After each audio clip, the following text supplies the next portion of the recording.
Good afternoon, everyone. Uh, Welcome to the first webinar series of India Narrative. Uh, we are fortunate to have a very distinguished panel with us today, and it's my privilege to introduce this very august panel. We have with us Mr. Narendra Taneja. He's a spokesperson of BJP. He's an expert in the energy sector.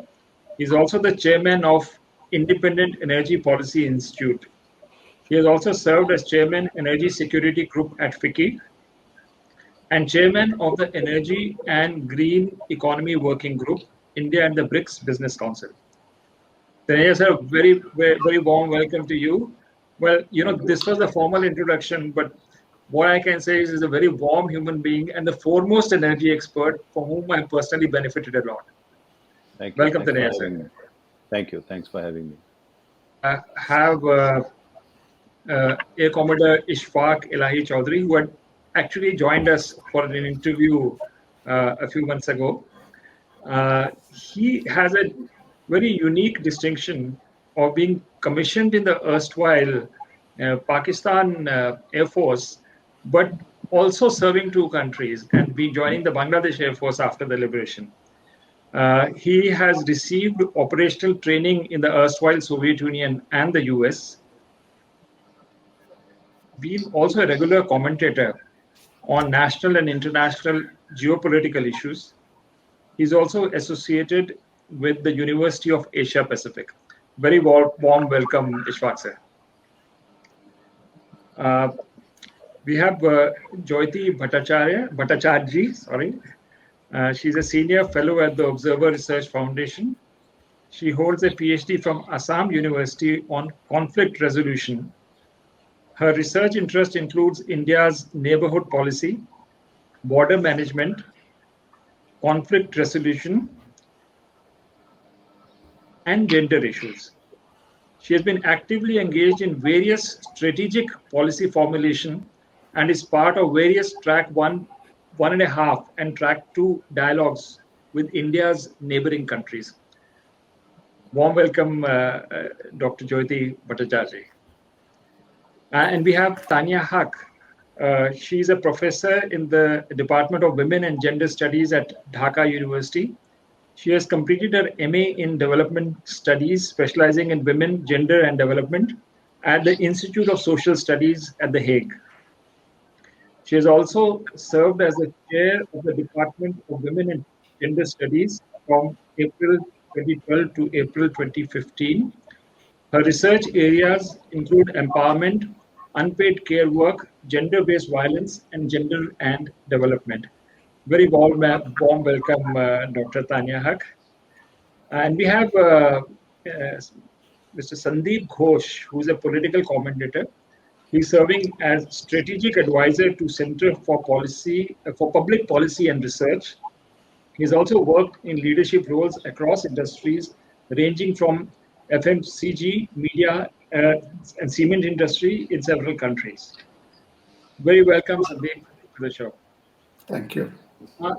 Briefly, let me just say something about Indian narrative. It's a brand new initiative in a way. We're just a year old, where we talk about India and the world, focusing more on South Asia and the broader, you call it Asia Pacific or the Indo-Pacific, and India's neighborhood to the west.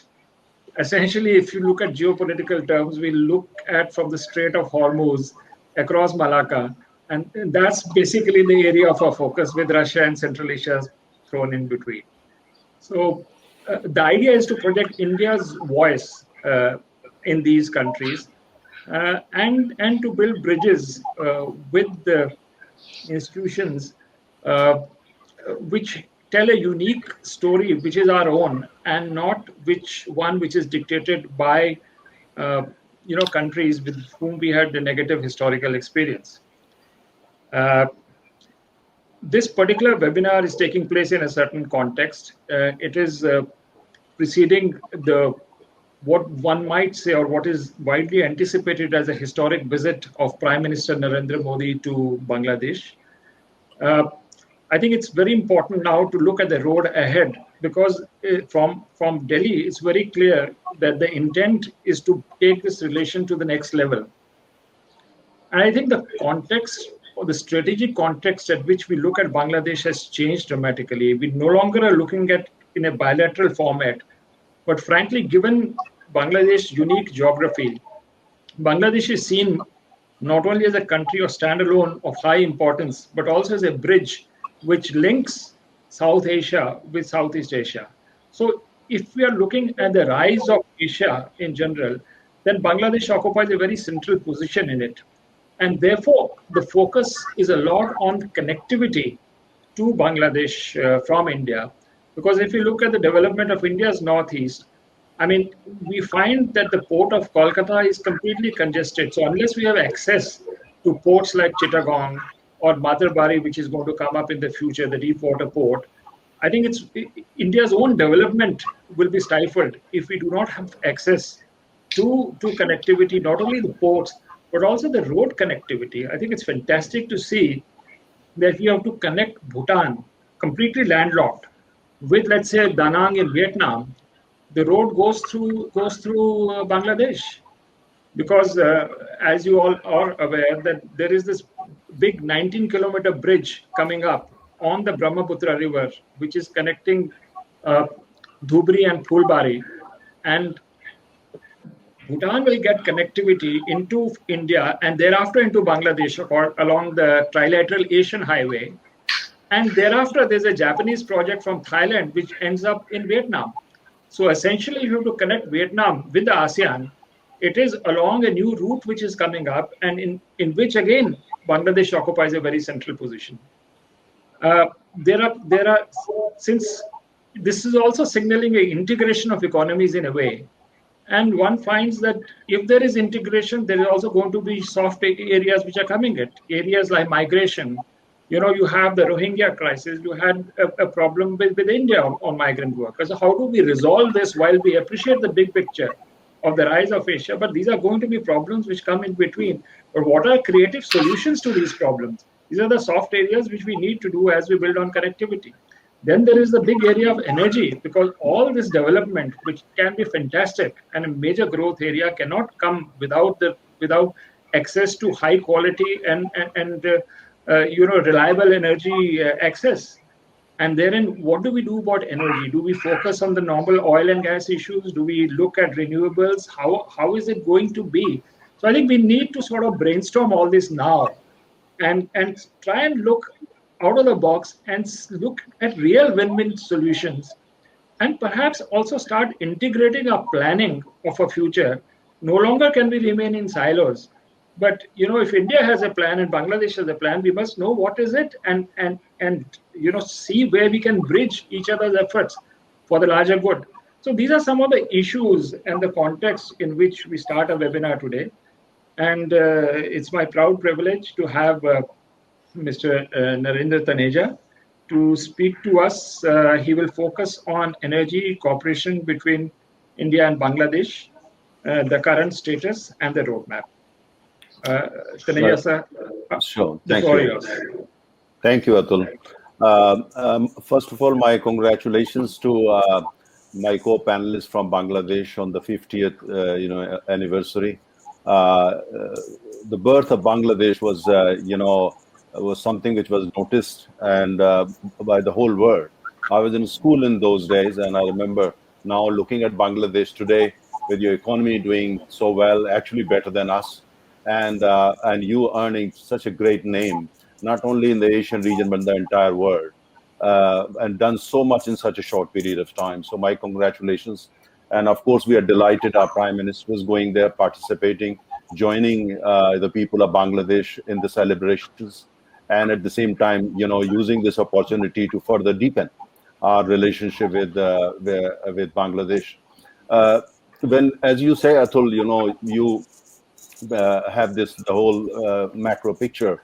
But when I look at it, this thing, I find that energy is one area where, for instance, if we continue to focus and we deepen that cooperation further, that would, over a period of time, emerge as probably the strongest bridge between India and Bangladesh in terms of our relationship in decades and centuries to come.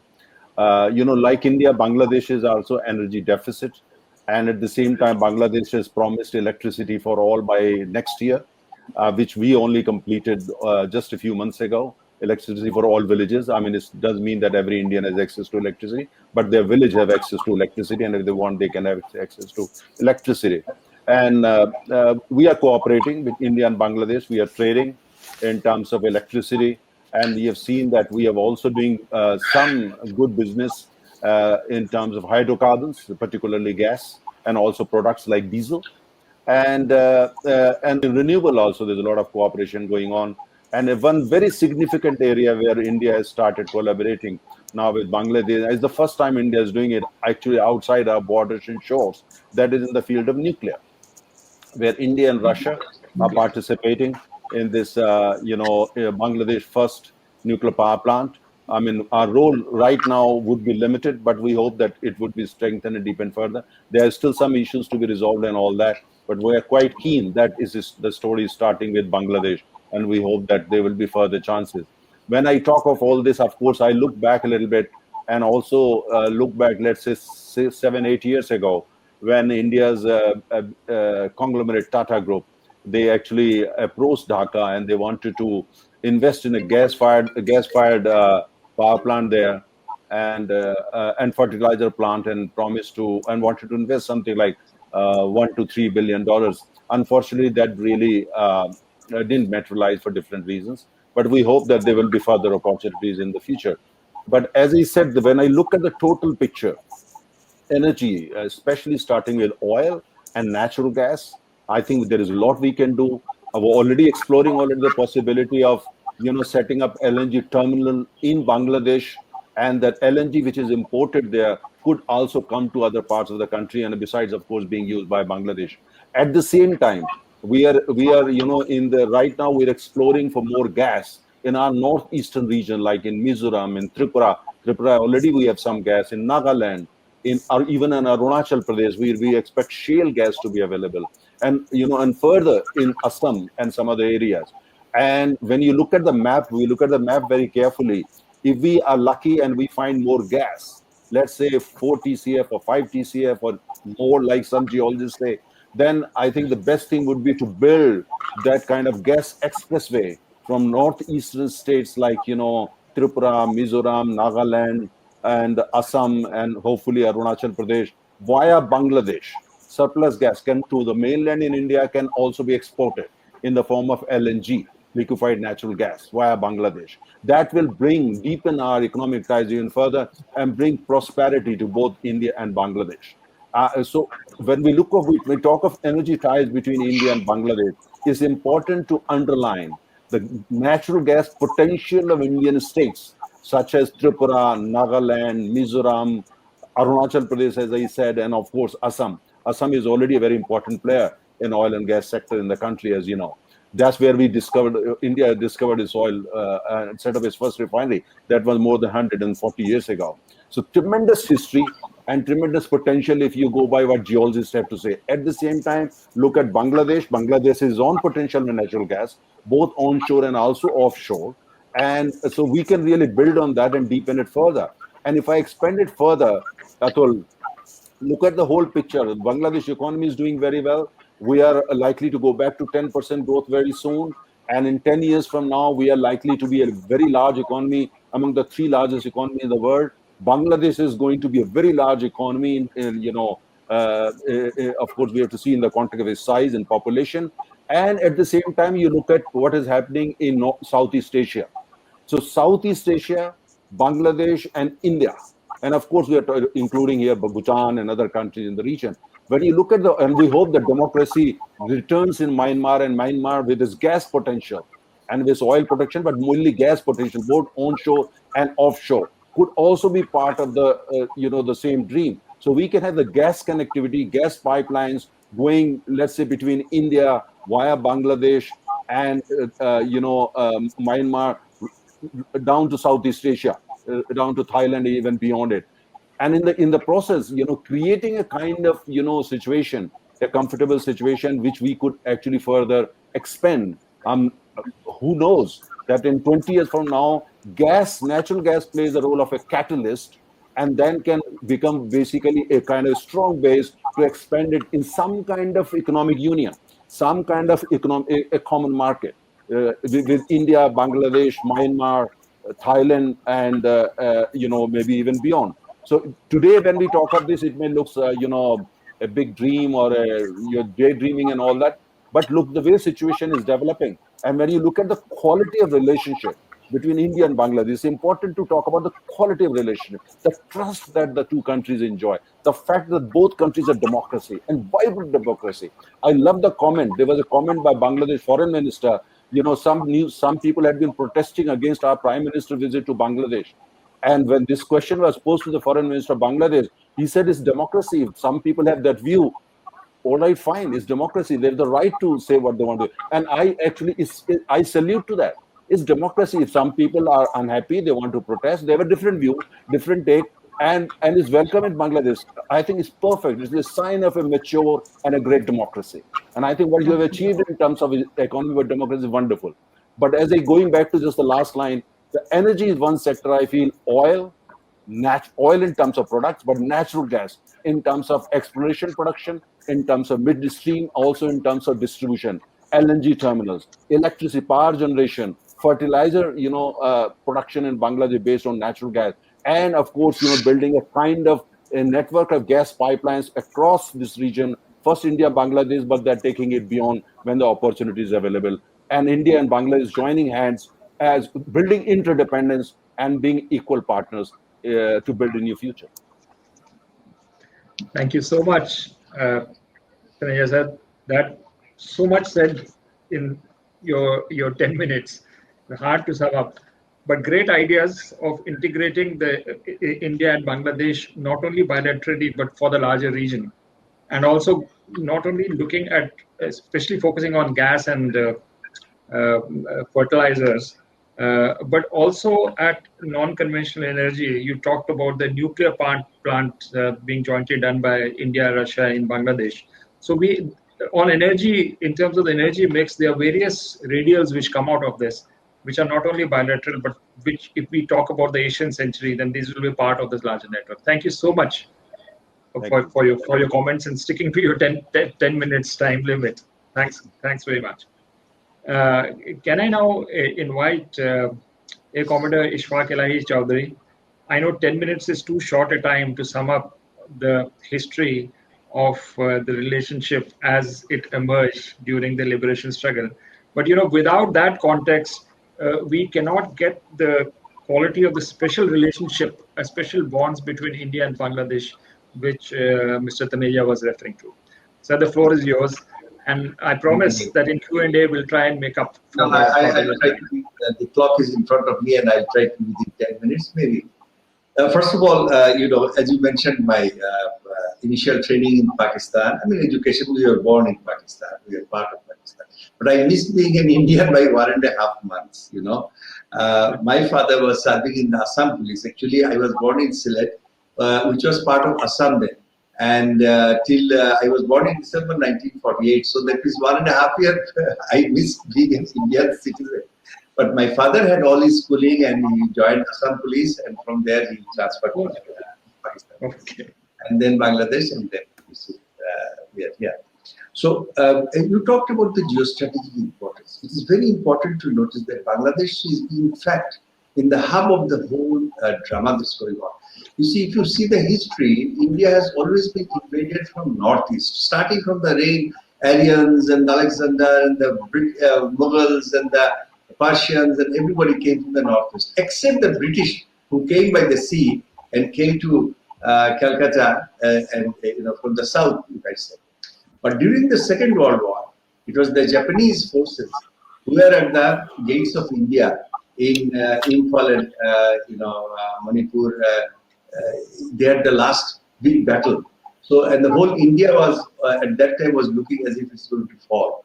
You see, and the huge famine that we had in 1945 in Bengal, one of the greatest famine, was due to the withdrawal of food from Bengal by the British in anticipation of the Japanese invasion. So we cannot imagine that Bangladesh holds a very important, both in military as well as in economic, as our Narendra Modi so nicely has depicted only one aspect, but there are many.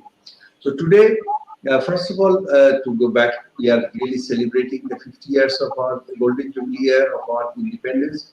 We are also celebrating the centennial year, the 100 years birthday of birth centennial of the father of the nation, Bangabandhu Sheikh Mujibur Rahman, and also coming up in the on 16th December, hopefully we'll again jointly celebrate the 50 years of the great victory of the Liberation War that was achieved on 16th December 1971.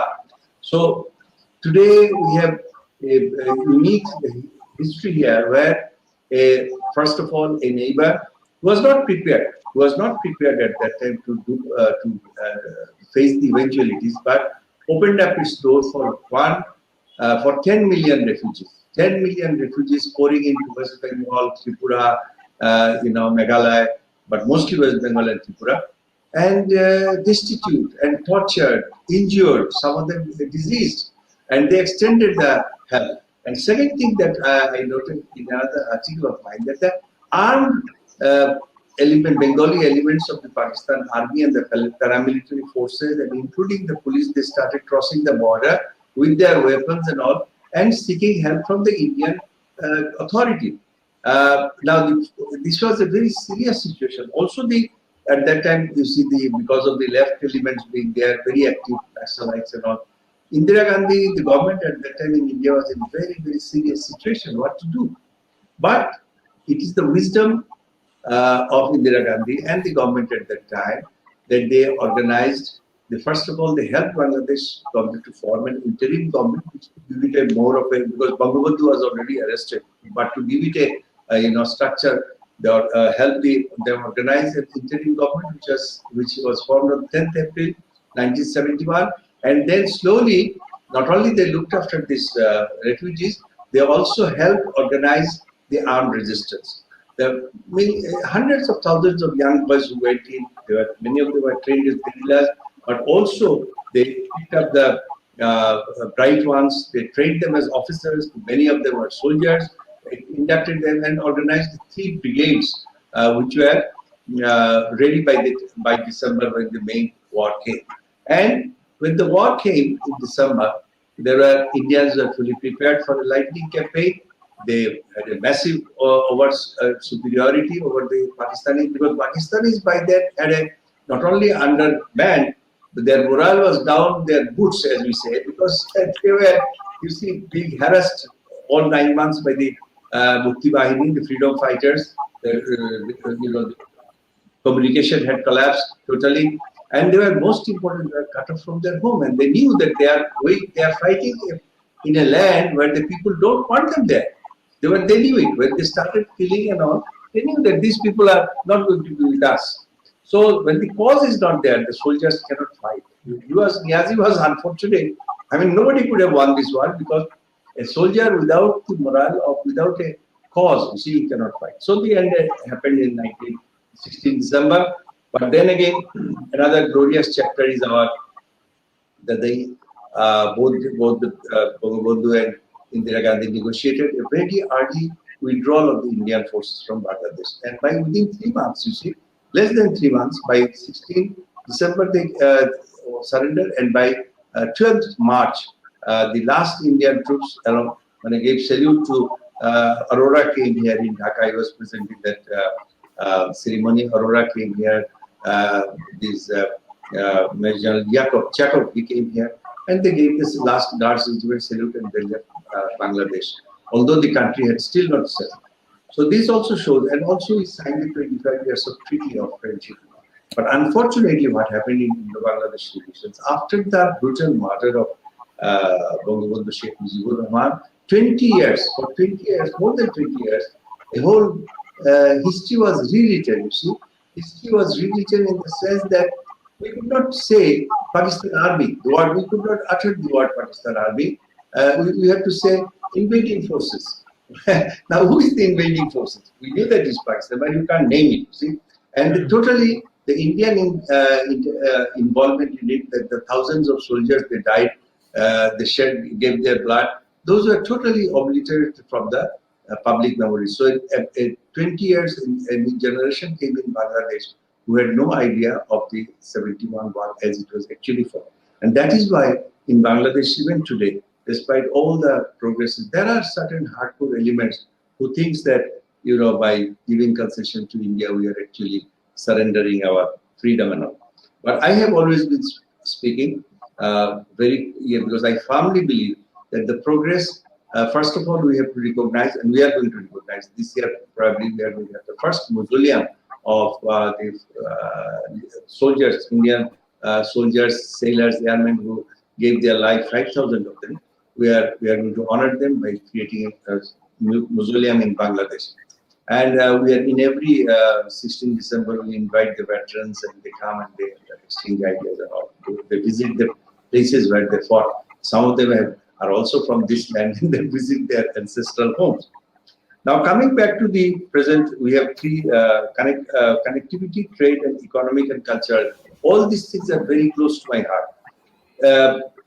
Mr. Taneja mentioned about the gas pipeline. Believe me, it was in the 1992, 93, the Indian government signed a pact with Myanmar for a gas pipeline which would go over Bangladesh from Myanmar to Calcutta and then beyond. And it was such a wonderful proposal for us because it will be traveling through the southern part of Bangladesh, which does not have gas and which is underdeveloped because of the lack of electricity and raw materials. So we could have, first of all, earned some revenue because it is going, but also we could tap these both Chittagong and Kurla areas and tap the gas and use it for our. We could be part. It would be a tripartite, and they were asking for it. The Myanmar was waiting for it. India was waiting. No, we will not give it. We will not give it. There was a government here in Bangladesh, as I told you, those 20 years. They will not.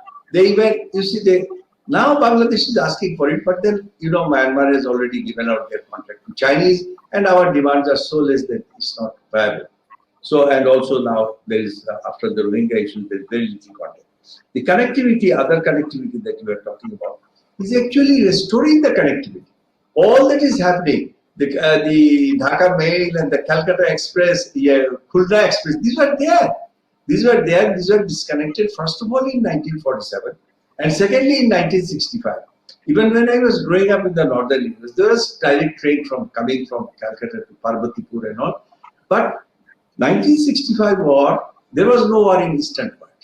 And Pakistani, Ayub Khan and all, they realized that these guys must be the all Indian agents, and that's why they attacked from the Western front and not on the Eastern front. So cut off everything. The whole the idea of the Enemy Properties Act. This was directly aimed at East Pakistan, not West Pakistan. But they created this situation. They disconnected. But now we are getting connected. We have a direct train service from Dhaka to Calcutta. We have a train service from Kurla to Calcutta. And within a day or two, they are going to open up from Dhaka to Jalpaiguri.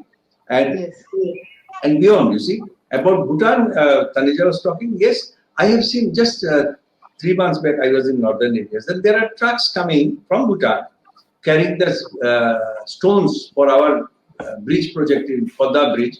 They come to, either some of them go direct to the bridge side, some of them go to, there is a small river port known as Chilmari over the Brahmaputra, where the barges are there, and they unload the stones, and the stones go straight to the, Podda Bridge side. So these are the opportunities. And of course, our, once these roads and bridges are complete, we have a now rail link on the bridge, along with that will connect with Darsana and all, and then going all the way to Calcutta and all the way to Chittagong. We also have a new port coming up in Paira, and also a deep sea port, as you mentioned about Matarbari. Matarbari deep sea port and Chittagong. Chittagong historically was built to cater for the northeastern states by the British at that time, the tea and timber and everything. So we are going to be benefited, the northeastern states are going to be benefited, and the regional connectivity, if the Myanmar goes in, this port can serve even Myanmar. Mizoram is, other day Mizoram Chief Minister was here, Mizoram can be connected with Chittagong in more than one ways, by road as well as by river. Because Kanafuri River, you just you can go all the way deep inside Myanmar, Mizoram, and they can be connected. Tripura is already connected from Athauda to Agartala, and I have also been arguing for our restoring our link with northeastern states, because Sylhet had a very special link, and the railway link from Kulaura to Karimganj, which was sort of abandoned because of this not much of use. So that those are also projects which are coming up. And just before yesterday, Nepalese president proposed for the, I know the time, just I'll take 2-3 minutes. He proposed for the hydroelectricity to be developed in Nepal for the use of India and Bangladesh. These were the proposals we have been talking about even from some of them were from Pakistan days. Because along with the hydroelectricity, we also make the water reservoir, and the problem that we have in the too much of water in the rainy season and too little in the winter, those can be regulated by this, both in Bhutan and Myanmar and Nepal. So the whole area that Mr. Narendra Taneja was talking, the economic integration, connectivity, all these things are very much possible. These are the opportunities, and if our generation has missed it, I am sure the next generation should be able to take this forward. And right now we have a wonderful situation in both in Bangladesh and in India, and as well as in the region, that we can, with this sub-regional group, we can work together, and then bringing the Thailand, Myanmar, Sri Lanka is just over there, and we can work it out and look for a better future. So thank you very much. I will, as the discussion goes on, maybe I can participate, but I'll rest my case for the time. Thank you. Right, sir. Thank you very much. Now, let's move on to Dr. Fa. She has had some personal exigency also, so she may have to leave a little early. She's been working on gender, on women empowerment, and when I spoke is also important to take the relationship between India and Bangladesh forward. I mean, we've spoken about economic integration, trade, but very rarely do we talk about the cultural integration between the two countries. So Tanya, if you could give us a brief your outlook on how women empowerment along the border, both for India and Bangladesh, would boost people to people contact, connectivity, as well as cultural connectivity. How important is that? Good afternoon, everyone, and thanks for inviting me, Mahua. Actually, India-Bangladesh bilateral relations, connectivity, and trade liberalization and cultural cooperation would be a new chapter, new dimension for gender equality and sustainable development. Because our geographical closeness, cultural affinity, and shared history remain as a strong base for streamlining the relationship between India and Bangladesh. Cultural exchange is very important for enhancing the bilateral relations. On the other hand, trade facilitation can be an effective and powerful tool for women empowerment and improving their economic status. In Bangladesh, a very negligible proportion of total business owners are women, which is almost 10%. So despite a growing number of women entrepreneurs in Bangladesh, Bhutan, India, Nepal, their participation in international trade is very limited. So trade liberalization is necessary condition, but not a sufficient one. If we apply our gender lens, we see there is a huge gap between women and men in this particular ground. So in this case, we will have to know why gender matters for trade facilitation and in what way gender dimension can be integrated into trade facilitation. Because women in both countries are subject to societal restrictions, unequal economic opportunities, and bias in the marketplace. At the same time, trade culture is totally male-dominated. So where women face considerable difficulties dealing with customs and trade officials, maximum are usually males. So business and trader as associations are largely male-dominated. Women face many problems when attempting to sell their goods and services. So considering these issues, we will have to develop a framework to identify the barriers faced by women in engaging in cross-border trade, with particular emphasis on demonstrating the importance of gender mainstreaming for trade facilitation measures. The focus between the two countries typically has always been on big issues, but there is a need to prioritize local issues which may improve the daily lives of the people living in the border areas. The border hut is a relatively recent endeavor, and border huts have the potential to generate employment opportunity for the women in the geographically remote villages along the Indo-Bangla border. In that case, border huts as an instrument to increase the local livelihood, promote healthier cross-border micro-trade, facilitate proper networks, reduce informal trade, and enhance the border security. So at this moment, both nations need to undergo a change in mindset first, particularly at the political level. So there is a need for greater understanding through dialogue, diplomacy, regional cooperation to achieve any considerable progress in bilateral and regional trade among the countries in South Asia. The highest priority should be given to developing the gender sensitive infrastructure facilities. We know that the South Asian economies are very capable with labor. Trade openness is therefore expected to stimulate production and expansion of labor-intensive exports, which can generate employment opportunity, raising wages, and thereby reducing poverty ultimately. So reforms are needed to increase women's mobility and participation in cross-border trade immensely. This scenario stresses the need for the inclusive trade policies that leaves no one behind. Appropriate policies will help to breach the gender divide in trade and foster women empowerment in both countries. So mental connection is much more important than the road connection. Thank you. Right. Thank you, Tanya. Dr. Joyita Bhattacharjee, if we can turn to you. You have been working on border issues, neighborhood policy, India, and its neighborhood, border connectivity and all.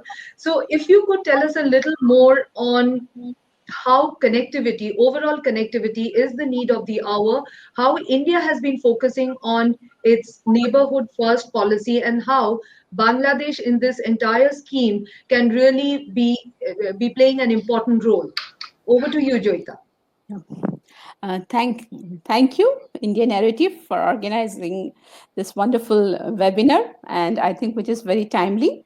And thank you, Mohua, for inviting me to be part of this thing. I'm really very fascinated with all the listening to all those previous speakers, and I think it's a very opportunity. It's a very wonderful moment to discuss in the Bangladesh relationship future, because and as you said, where Bangladesh is located, when we really talking about Bangladesh, and I who grew up in a broader town, I really think, connectivity, what connectivity can do and what connectivity has changed, not only for the entire Indo-Bangladesh relationship, but how important it is for the entire South Asia, because we are talking about a region many years ago. It used to be a very prosperous region before 1947.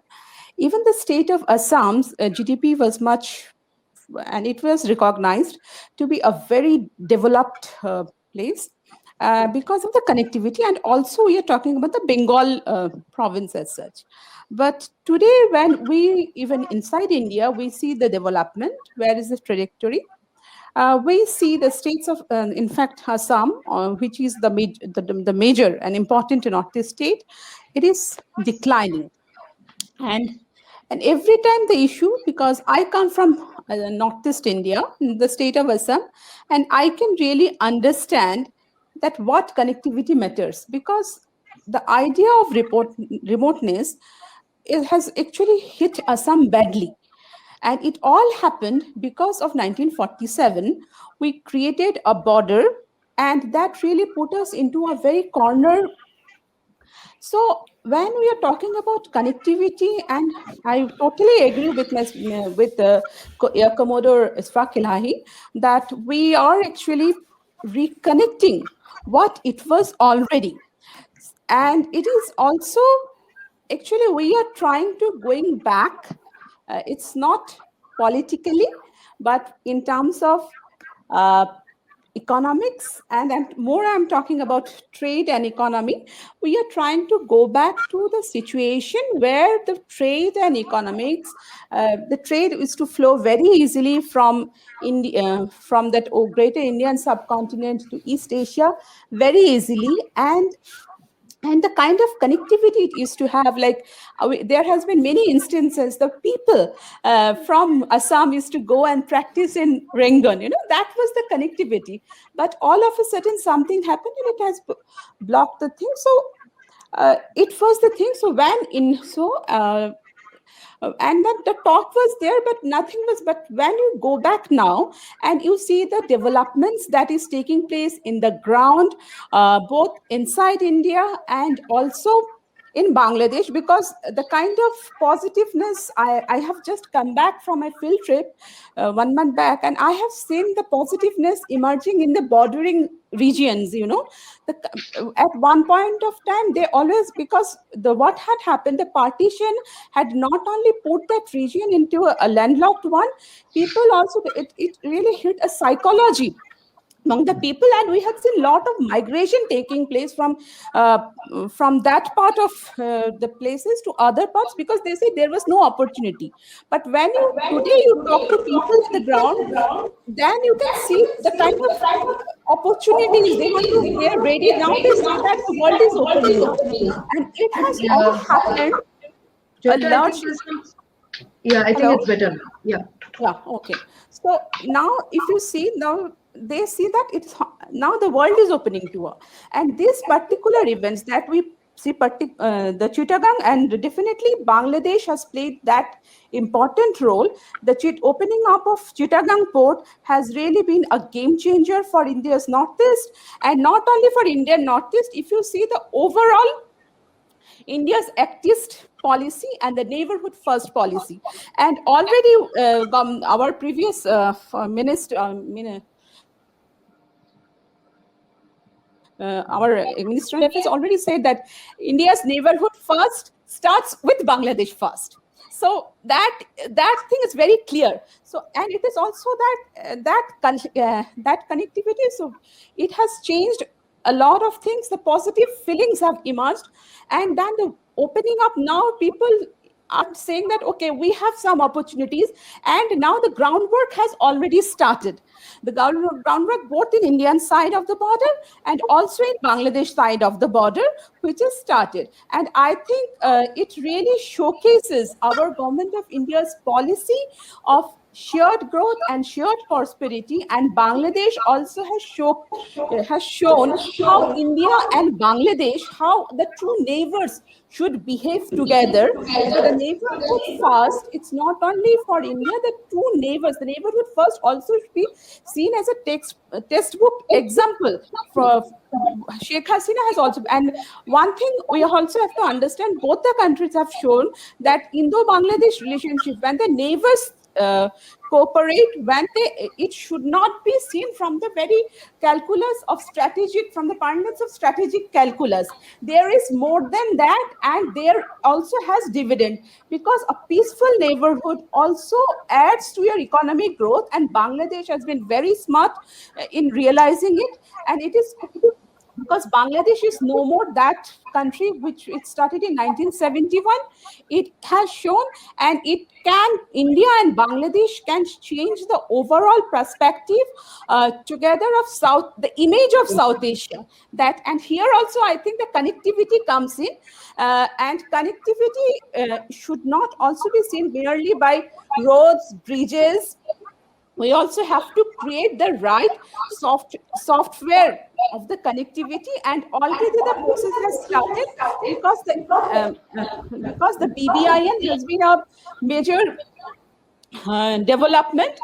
Of course, those things it's taking little time, but we have to give that time, because we are sitting and talking about connecting and the regional integration at a time when the other parts of the world have actually started denouncing it. So there also India and Bangladesh, I think, is going ahead and showing an example to the Right. world, so these but I think, and especially since Prime Minister Modi is going to Bangladesh, here I would like to give a wonderful people-to-people connectivity example also, because the first day it's all about people-to-people connectivity, and that Right. aspect also need to be recognized. The one interesting point is visit to Joshwareshwari, or this is also, a lot of people might say, but this also adds to celebrating our common heritage, but that also has an economic benefit, because it will certainly give a lot of importance to the common culture and the places that Bangladesh has, and lot of Indians should go and visit those sites, because normally what happened, people to people connectivity, the people from Bangladesh has been coming, they are the largest number of tourists in India, but Right. in comparison to that, the number of tourists has been, I will say, the more Indians are going, but they are going for more businesses. But more than business and strategy, there is a people and understanding of Bangladesh is necessary, and those things really gives that opportunity and really showcases. So To these both are us. very opportunities, because tourism need to be highlighted in a very big way, and India and Bangladesh can, if work together, we can create different interesting tourist circuit also, like hill to sea tourism could be a wonderful. The river cruises, already the efforts are on, the right places Sundarbans are and things there. like that. And Yes. of course, Sundarbans and all, I see a Absolutely. lot of opportunity emerging. And I think when it comes to in India's neighborhood or Act East, Bangladesh sits in the center of it. And now with the opening of Feni Bridge, the Moitri Beach right now, which was just opened, actually Bangladesh also can extend their own Act East policy, where India can also be a partner there. I think I will end here and wait for Q&A to cover other points. Thank you. Right. I think Sandeep has lost the connection. He just sent a message that he's trying to get connected. So till then, we will probably just. Acha, He's come I back. think, yeah. Yes, Sandeep. So you're Yeah, back right at the. I, yeah. I uh, sorry, I've been having a no, no. problem. Thank you for waiting. Uh, there's a power So situation here, due to which I think my internet connection is down. So I'm reconnecting from the phone. My apologies for that. I no hope problem. I'm visible now. And Visible and we can hear you. okay, so it's been a great discussion so far. And the advantage of being a tail ender in the batting is that most of the points are covered.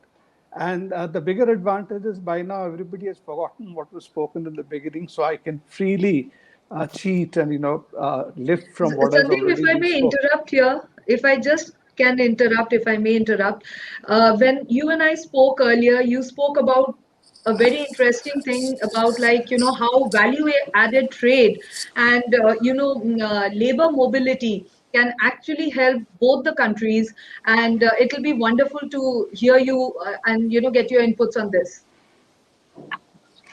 Yeah, in fact, I was going to come to that in any case. First of all, with a little preamble, I don't have a lot of first-hand experience of dealing with Bangladesh in my business avatar, which I was heading earlier. But I do have a little bit. I'll come to that. But I have seen the neighbor, in our South Asian context, how things happen when I was for a long time heading Nepal. Unilever in Nepal, and I've seen that point in time, that what sort of economic cooperation, etc., happened. Now, I would preface that to say that I feel that the time has come to look at this entire potential or scope of collaboration or cooperation with a new paradigm, under a totally new structure. My own feeling is so far we have, only sort of scratched the surface by trying to do certain things in logistics, certain amount of, investments, trying to ease market access by giving tariff concessions, etc. But now the time has come for us to move forward and look at the South Asia holistically as one geographic and economic entity. We may not be able to get into a total, say, a new model, but there is a lot of scope to maximize the economic potential of this region if we approach it with a visionary way, and which I think today is possible because, first of all, to do any of these things, you have to have the meeting of political minds. And my own sense is today between Sheikh Hasina and Narendra Modi, that is very much has been prepared. So going beyond, for opening a few border entry points, or even say a Tista water agreement or some port, I think we can look at this as a geographic entity because, as it was mentioned earlier, this whole partition was a very artificial bifurcation of the region, and it made us economically. There was a lot of it made us very suboptimal, and part of it, people say, was intended by the way the partition lines were drawn up. But it's time for us to maybe transcend those and look at how we leverage on each other's strengths. I'll give you a small example where I was involved with Bangladesh. I used to work for a company called Lafarge Holcim. And Lafarge Holcim, interestingly, had acquired a Bangladeshi cement plant, which is located in Sylhet. And the whole premise of the plant was Bangladesh does not have any limestone, but the limestone is all in Meghalaya across the border. And the premise was that the limestone will be transported from Meghalaya into Bangladesh, into Sylhet, and that's how cement would be manufactured because Bangladesh doesn't have any, other than a very small plant in Sylhet, doesn't have any integrated cement unit. They import all the clinker and they just grind it and sell it. Now, this ran into several problems for 10 years, and it is still not really more than 10 years. There were, environmental, local, political problem, everything, and it did not, has not still, I think, attained its full potential. But you have a situation today when Meghalaya has tons of limestone, very good limestone. But the problem in Meghalaya is to set up a cement plant due to the terrain and transport it from there is a big challenge, which is there. But let's say if there was a cooperation by which there were more cement plants set across the border in the plains of Sylhet, then it would be a big win-win solution. So you're looking at the total synergy rather than just some non-value added exports from India, the limestone going across there, and you're not really getting the full potential. Or you look at, for example, I would see, as they say, Bangladesh, India's informal trade is almost equal, if not more than what the formal trade happens. And a lot of that, is just pure commodity trading, which is happening in very, very, again, in a suboptimal way, in small quantities through informal channels. And if you see, and not that these things are happening just from a neighboring state. What is going across to Bangladesh from India are sometimes coming from Gujarat, from other places, and it's pouring through the border. Now, can we look at, instead of that, formalize the trade? And how do you formalize the trade? It is not just a function of duties or this thing, but you have to reduce the transaction costs. You have to make the channels more efficient so that people can do formal trade and thereby generate more value out of it. By value, I don't mean just the duties or taxes which will come in. But if you are able to say in an organized way, export rice, so much of rice is going in from India into Bangladesh. But if that can be going through in an organized way, it's a win-win for both sides. Today, Bangladesh is importing, very funnily, a whole lot of rice seeds from China, despite paying a higher price. And we also import certain small quantities of rice seeds from Bangladesh into India. Whereas if there was working together in terms of developing the rice research and technology, it could really open up opportunities on both sides. So I think we have to. I think it was Tanya who touched upon earlier about tourism, or Joita had touched about on tourism. But if we start looking at this as a whole, there is immense potential to be exploited. Now, for that, we have to shed certain mindsets.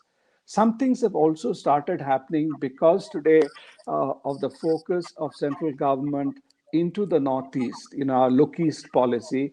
So today there is a different thrust about the Northeast, and not just for Northeast being Assam, but our other states, Manipur, Mizoram, Nagaland, but going beyond to Burma and even connecting to Cambodia, Thailand, and all that is happening. So if we start looking at that and see how best, it is not just through how many trucks can pass through from where, or whether we can use the river route, etc. But how do we make this a very vibrant economy of the Northeast? Then that whole section, I think that's where we have a really gold mine waiting. And why the situation is ripe, I think because Bangladesh has been, as was mentioned by Atul, I think in the beginning, it's been a huge success story in how they are doing it. Mr. Taneja also mentioned that how they have really achieved, despite the limitations, the kind of economic growth, the social indices, etc. So they are really in a position to engage with other neighbors on an equal footing today, or maybe, and that's why we also have to change our mindset. It's not that you are dealing with a smaller neighbor who was earlier sandwiched between all of you, but there is so much Bangladesh can bring onto the table. I think Tanya again mentioned about women entrepreneurs, manufacturing things. Now, how do we help each other market? Why should Bangladesh's largest export market be US and India comes somewhere way down? I was seeing some 10th or 11th. If the Indian market can open up and there can be value-added exports into India, it's a great story. I'm not saying that they need not do hard dollar exports. That is required. But then by using technology and everything together, I think there is then there are certain things in a softer area, I will end there, which we seem to have forgotten. Earlier, there was when the United Bengal, which you had, education was a huge source of, some of our biggest scientists or education, like Meghnad Shah and all came from Dhaka. They had their first education in Bangladesh, then they moved to West Bengal and studied in Calcutta University, etc., which they have done, and vice versa. Now, we have very little education exchange. Now, if you see today, the new government under the new education policy is talking about vernacular education, even in higher education. So, Mr. Modi and others are talking that they will have engineering courses, they will have medical science courses in the mother tongue. So if there are curriculum or material getting developed in, say, Bengali, it need not be restricted only for West Bengal. There can be collaboration to see how we really uplift the education, the threshold for both the sides. Come to medical, you call it tourism or medical exchanges. Today, a lot of patients from Bangladesh who come at various economic strata, they come into India, but they come again through informal channels, through touts and brokers who just bring them and give them some kind of false identity cards and get them into. Whereas the affluent from Bangladesh today, correct me, Sir, if I'm wrong, a lot of them are today moving away from India and they're going to Singapore, to Thailand, and those who can afford going elsewhere. Now, can we do this in a more organized way, not just about people traveling into India? Can Indian big, whether it's a Medanta or an Apollo or other people, can they first of all also collaborate in developing the medical infrastructure within Bangladesh? And then you have an organized way of having an exchange. Today, how it happens, if you know, in Calcutta, if you go to any of the medical colleges like PG, it's there in Calcutta, SSKM or Medical College, there are a whole lot of poorer Bangladeshis who come, as I'm telling you, through some indirect channel and try to get treatment there. But can we make it easier? Can we make it more qualitative, by which people really benefit? So this is the way, and there is no reason we shouldn't do. Now, there has been always this bogey about security. There has been the bogey about infiltration, etc.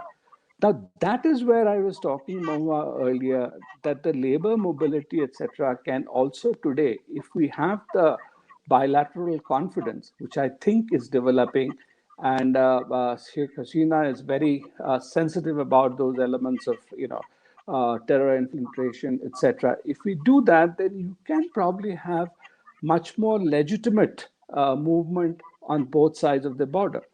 And the key, I believe, to stop all these illegitimate activity around the border is if you can formalize the trade. Today, because of lack of economic development, these people have to indulge in these sort of, somewhat nefarious, somewhat, gray area of activity. But once that gets legitimized, or you have a formal this thing, then there will be a total change in character. Another problem, related problem in informal trade is it is through that money is generated for all kinds of other antisocial activities, because that's a good way to pass on money. But if you again make it formalized, make it more streamlined, and you get onto value-added exports as well as or value-added trade, I think a lot of these problems will disappear. We are talking about smuggling of livestock from one side to the other. Why should there be smuggling of livestock? Can't we have processed, whether meat from this side or from the other side? Can India, if today the Modi government is looking so much at developing inland fisheries, can they also support in developing the what we are calling the blue revolution, the same kind of blue revolution on the Bangladeshi side? And it can. So these are the way we have to start probably looking holistically. That's why what I say is, okay, Tista water sharing agreement, or opening another border somewhere on the other side. These will happen, but that should have happened in the normal course in any case. But we have to look now much beyond that and start So basically, you're saying cooperating. we need to think out of the box and go ahead with areas, which we haven't really focused on until now. I mean, As let's a leave aside the normal tistas and other issues and look ahead, look for new issues. those should happen in any case, but we have been In any struggling case, with yes. these things, whether with many of our neighbors. I Right. drawing the Nepal reference, Right. there also we have these issues of just focus on building a road or connectivity.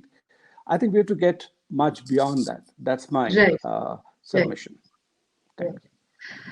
So, sir, just both to you, Mr. Taneja, and to Air Commodore Chaudhary. A lot of people have said that this era of India-Bangladesh friendship with Prime Minister Narendra Modi and Prime Minister Sheikh Hasina, it is sort of, a lot of people say it reminds them of the Mujib Indira era. Do you want to say something about that? Do you think this is a new era which is like, reminiscent of what we had seen earlier? If I might just add, or is it something qualitatively new which is happening? And there's a time gap, and a new era has also emerged in the world over. We are in a globalized world, Yes. and we're talking of regional integration. So, is it right to compare the two eras, or your view on this? Okay, first of all, I think the world has changed over 50 years. The world has changed a lot. But we are now living, as you said, a globalized world. But also, as Joyita said, that right at this moment, we are watching Brexit. We are almost watching Trump, sort of cornering the United States from the rest of the world. Hopefully, that is halted.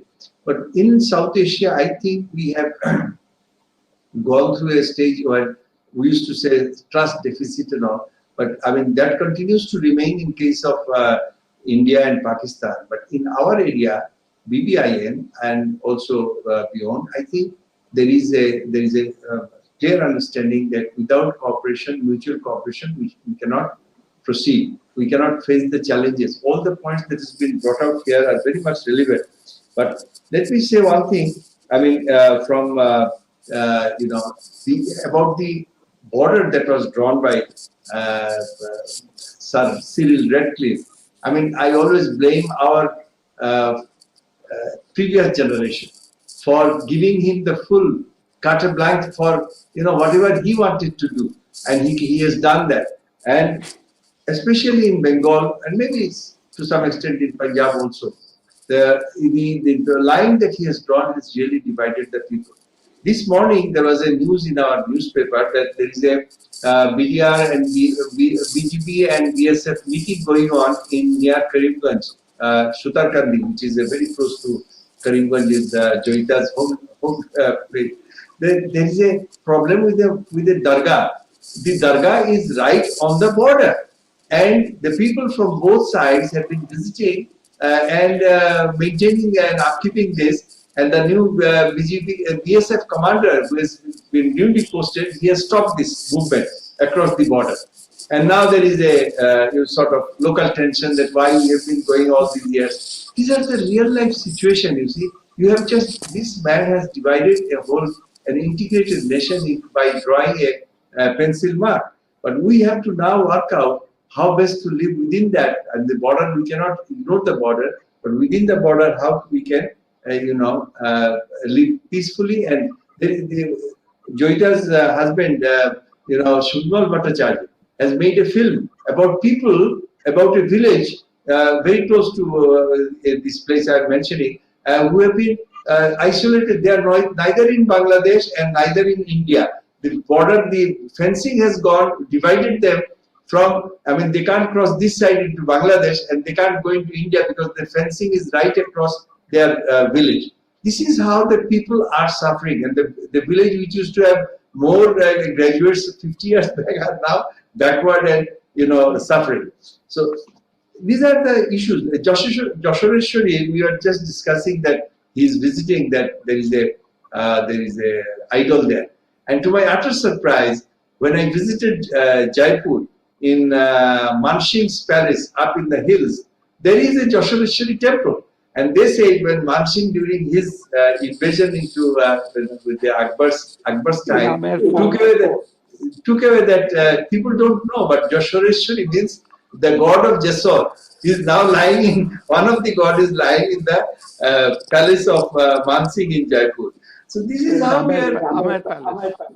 That's right. That's right. Where you go with an elephant, So this is how we are connected. About the power, let me say, we are keeping a nice balance. One of our very major 1500 megawatts power plant is coming up in Rampal, which is by Bharat Heavy Electric Company. And then in Paira, there is a 1.2 gigabyte power plant, which is being made by Chinese assistance. And there is another one in Matarbari, 1.5 gigabytes, that is right with the Japanese. So Bangladesh is actually keeping options open. Similarly, in part, some of the bridges, as we are talking about, infrastructure, railway. India is very much involved in the development of railway in Bangladesh, and Chinese are involved in the development of the road structure. So, and very important because of the, our good balance and all, we are not in that debt trap, as some of them said the Chinese have been Sri Lankans have fallen into that trap. They took the loan and they can't pay back. But fortunately for Bangladesh, in the near future, that sort of situation will not come. And I think that there is another, again, Tanija's interest. There is a second, we are already planning. The first, this one is Rupur nuclear power plant is going on. Its construction is going on very smooth. And the second one, Bangladesh planning is in the south, near Barisal, second nuclear power plant. And as you said, that we are Indians are involved in the safety guarantees and all that in the Rupur plant. Maybe the second plant you can be participating, and that will be another huge investment. We also have kept a separate exclusive economic zone for Indian industries near our port of Mangla. That one is designed for heavy industries. Indians will invest there. People like Tata, Bajaj, and all, they can invest. And the goods that will be produced in Mangla, EPZ, will be exported back to India. That sort of arrangements have been worked out, and the land has already been given. And I think in the next few years' time, we are going to see some constructions there of major Indian, investment in that area, which will benefit both the countries. It will generate employment here, and India will get those products right across the few miles of border. So I would say that we are in an upward swing, and we continue to do that. The areas of interest, as Sandeep said about the Lafarge Surma, I think it's one of the largest cement factory in Bangladesh, and some of our people I know, they're working there. And the raw materials come from Meghalaya. Some of the product goes back to Meghalaya, but their needs are very limited. But most of it comes down by the river to feed Bangladesh's own needs of cement. So there are many areas where we can further, work together and build up an economic system which is beneficial to all the people, and especially the rural. Thank you very much. Mr. Taneja, sir, would you like to comment on this Very new? brief, yeah, very briefly, as I have to go. You see, a couple of points here. Like Atul mentioned about, the time when Indira Gandhi was the Prime Minister and Sheikh Mujibur Rahman was the head of Bangladesh. You see, I mean, that was a great time. But as you know, it's not the same India, it's not the same Bangladesh. With time, we have come a very, very long way economically, politically, even to some extent, even culturally. So I think, that was a very great period. But this is also a very good time. And I personally see that, when it comes to emotions play a very important role, but beyond a point, national interest actually play the most important role. So, today we enjoy a very mature, good understanding, good relationship between our two countries, because national interests are designed now in such a way, looked upon in such a way, are being developed in such a way that is a win-win for both the countries. And I think we should continue to move in that direction. And we understand when Bangladesh let the Chinese come and build power plants, but at the same time, we also understand, for instance, when Bangladesh has a different idea on different things. So that's perfectly okay. Is this kind of maturity on both sides, I think, which is going to play the crucial role. I mean, the fact is that we are two independent countries. We might share, a common heritage, a history, and so on and so forth. But 2021, this is the reality. So I think, so I would not really like to speak where we try to patronize anything or they try to patronize anything. The fact is, yes, we are in tremendous and great history. But today, Bangladesh is independent, sovereign, very proud country, and we love that country. And the feelings that we have, they love us. And I've been all over Bangladesh, not once, several times. I've been right, Sylhet, Jessore, Kaptai, Chittagong, Dhaka, of course, all these places. I've been several times. I've been sailing in river Padda and Padma River and, Meghna and others. So very familiar with the country, great country, beautiful nature, so blessed by nature. Such a lovely, one of the most beautiful countries in the world. I mean, you go to Kaptai. I mean, Kaptai is like, I never forget my couple of visits there. So now the point here is that, we need to develop all that. And I think keep in mind that how can we, wherever we can cooperate, we should cooperate. And where we can't cooperate, we should basically build a mature partnership so that, we understand. But I think the key word is interdependence. Interdependence, where areas where, instance, Bangladesh has more to offer and more to gain, they actually go for a partnership with that angle. And we have to develop the full potential of northeastern states of India, like Tripura, like Meghalaya, like Mizoram, like Nagaland, even Assam to some extent, and also, to further develop our relations with Bhutan and all that. I think, good relationship, deep relationship with Bangladesh will serve us very well, strategically speaking here. But at the same time, the great thing is that we have so many icons which we share. I mean, we and Bangladesh must be probably the only two countries on the planet where the national anthem, both the countries, written by the same poet. So I think where else you see this kind of, these kind of beautiful features. So I think we need to build on that. But at the same time, in the modern times, economy plays very important role. Alliances play very important role. The fact that Bay of Bengal has kind of floating on gas, that's what some geologists say, right up to Andaman Nicobar. There's something Bangladesh needs, something that we need. At the same time, we're both very aspirational societies, aspirational countries, both enjoy young population, both have got great history. And at the same time, we both look at Asia more or less the same way. So I think and both are democracies. To my own view is, when the future of Asia, when we look at Asia, 5 years from now, 10 years from now, 20 years from now, I think basically the alliances of democracies like India, Bangladesh, Japan, Australia, hopefully Myanmar is able to join that club back, are going to play a very, very important role. After you have developed, to some extent economically, you want freedom to enjoy the economic fruits and the economic benefits, and to be able to think. And I think India-Bangladesh partnership can become a role model for many countries in Southeast Asia and beyond, and even in the Far East. So I think there's so many things. But I personally feel that I'm a realist. I look at the things with the ground realities. What we need to identify is Bangladesh being an independent, proud country. They have their own worldview. India being an independent, proud country. We have our own worldview. We should try to basically, with modern thinking, very proud of the past, but with modern thinking, build a new future where basically, the economy plays key role, culture plays a key role, language plays a key role. But at the same time, most important thing is that we both become, as soon as possible, developed economies, so that we can play a bigger role together on the Asian landscape, and when the time comes, on the global landscape.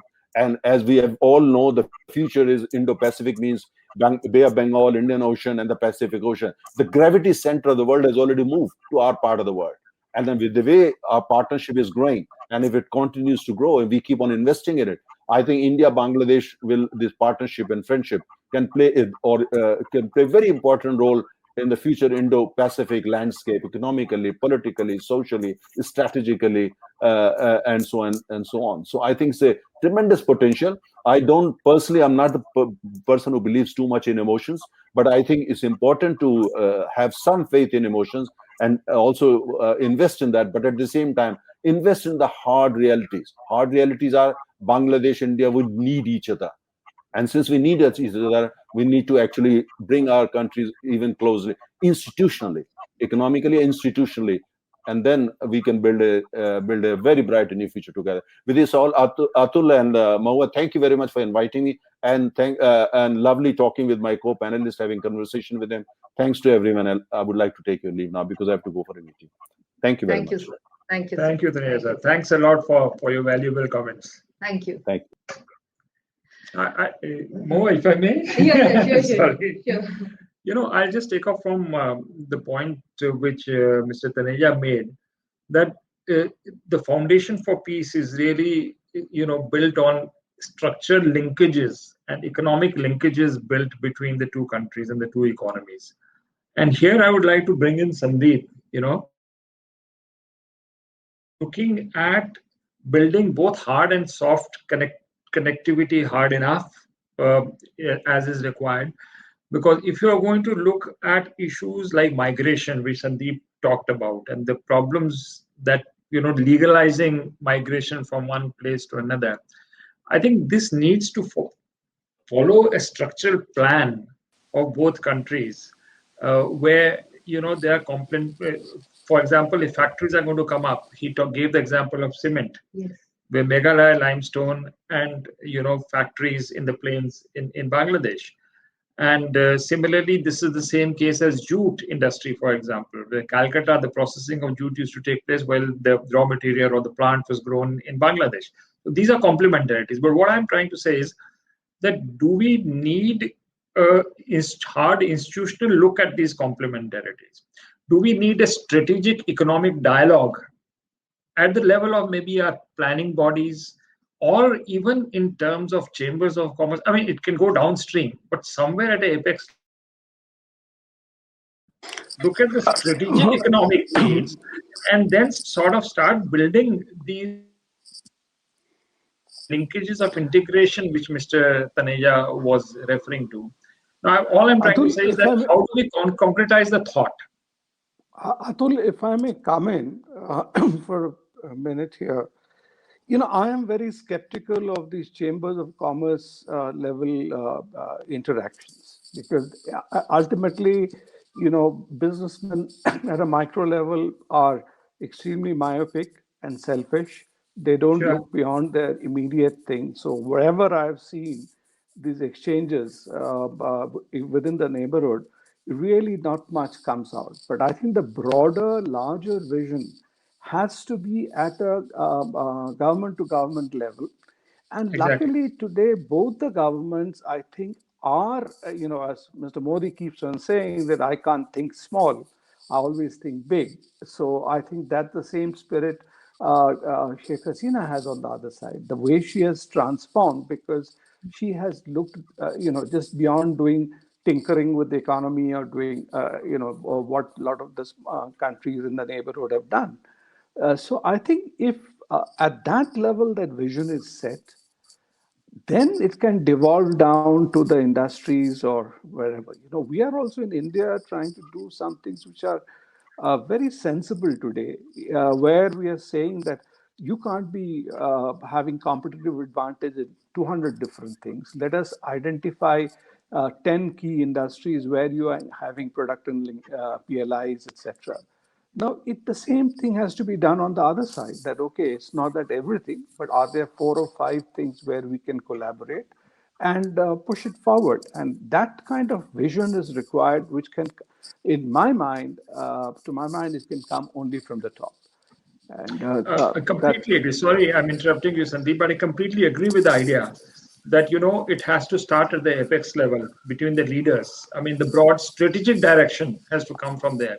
But I also find there is a big shortage of, let's say, a think tank network between India and Bangladesh, that's which can actually identify, because these are complex issues.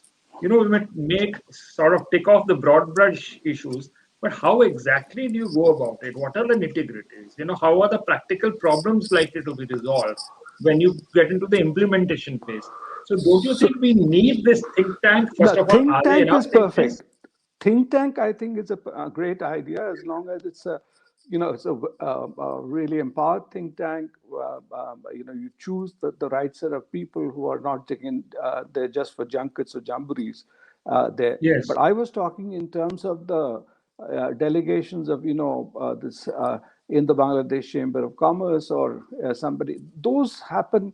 It's just formalities. People go and they figure out, okay, there's something I can do for myself. Can I get some dealership, something, and they come back. Nothing really progresses to my mind. Yeah. And maybe But there's a negotiations problem. on some tariff, etc. But what you're saying, and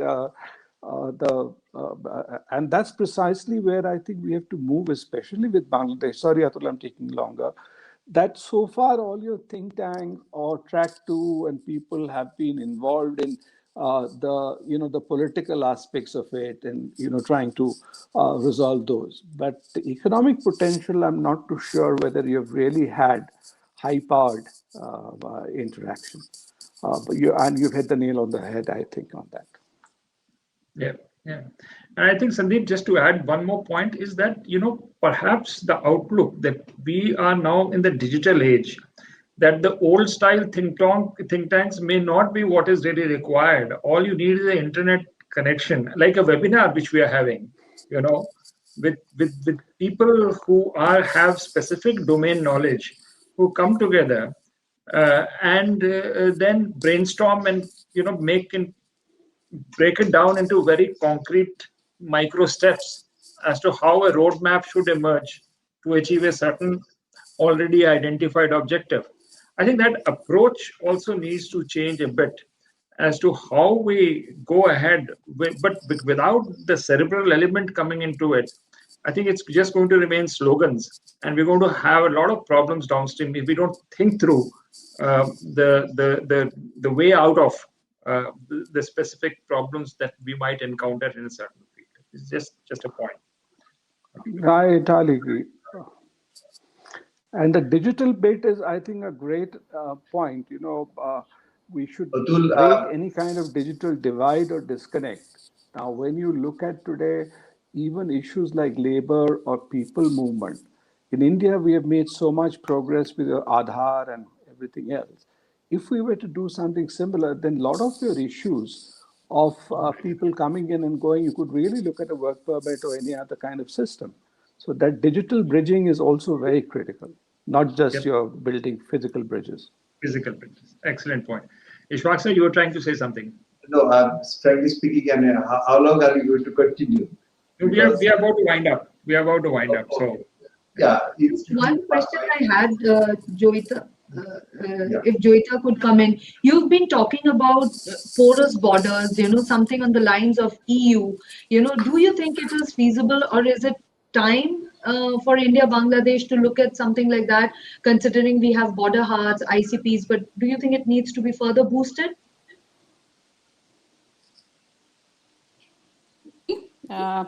But one thing I should tell you, since you have raised the issue of think tanks, and I have been, I will come more to your point also. And you've been talking about institutionalizing dialogues. But one thing we have to understand, in the last 10 years, the way we have developed the relationship and the kind of dialogue that is going on at the top level, at least I have been tracking Indo-Bangladesh relationship for more than 1.5 decades now.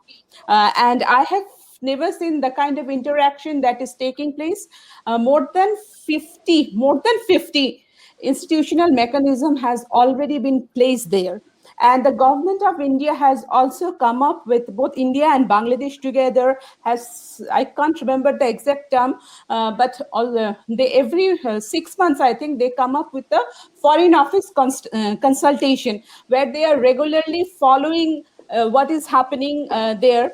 Also, there is a commerce minister level interaction. So those things are there. So what I think, as not only think tanks, as an entire community, what we have to do is that we have to provide the right kind of knowledge base that is necessary.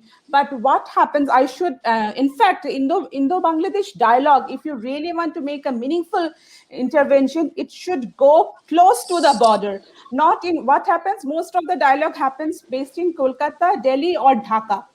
But if you really want, but the issues that happens, day-to-day interactions, the problems, challenges, because the trade are, most of the time, the interaction happens at the very grassroots level. So we have to really create or think of a mechanism where we can really get those voices from the grassroots. In many cases, those voices hardly heard or covered in those big dialogues. This has been a major problem, and I who come very close to the borders, we try, despite our constraint, we do try to get those voices, bring to the table. So this is a major constraint that happens. I just wanted to tell you, and many times the responses are also very localized. So when we are really talking about this kind of trade issues and this kind of thing, it's very also important to look. There are many challenges which are very localized, and it requires very localized solutions. And one development I should tell you, that BC and DCDM consultation has started. And here I would try to address your intervention or your question also. If you see the overall development that is happening in Indo-Bangladesh relationship, actually it is breaking the normal structure that was going, which is always very high level. And the way we have developed the structures, whether it is uh, talking about trade and other issues, actually now those things are happening. The DC-DM interaction has been a wonderful toolkit that has been a wonderful tool to resolve many of the issues. And also when it comes to border management issues, I think the way the whole security discussion that takes place, it's not only home minister level, it is multi-tier interaction that is taking place between India and Bangladesh. I think these are just the beginning of beginning. And so I think the intent is there. Recognition of the intent is very important, but we should not end there. We have to move forward. And here I think the efforts that is going on, bringing in the connectivities, opening up of border huts, I perceive it is more, instead of for a long time we were looking into a security centric, it is becoming a more people centric approach. But it can be done much better. There will be some challenges. It's not very easy because we were one country. We have broken that 70 years back, those all linkages, but reconnecting, adjusting to the new realities also is very important. And this takes time. It is not easy, but these things are happening, but probably a little more effort is necessary, and it will require help both from the government and also from the civil society and the people across the border to make it happen. Right. Thank you so much for your time. It was truly a brainstorming session, and hope we can meet very soon. We shall take the conversation forward. Thank you very much. Stay well, stay safe.